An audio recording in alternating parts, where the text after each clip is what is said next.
How to log in into your Bank of America account online. The very first thing you want to do is to head over to any of the web browser, or you can head over to Safari if you are on your iOS device. Let's move into Safari. In the search bar, you have to search for Bank of America Online. Wait for a while. It will land you on this page. Now, you have to head over to the very first site. You will be landing on the official page of Bank of America.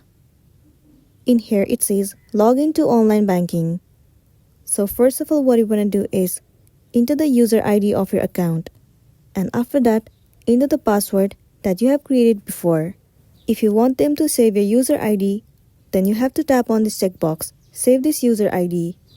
And also if you have forgotten your password, then you can click on forgot your password and then recover it.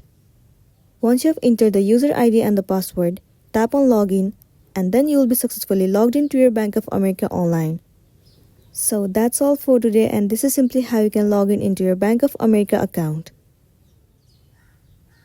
Make sure to smash the like button and consider subscribing if you found this video helpful. We'll see you in the next one.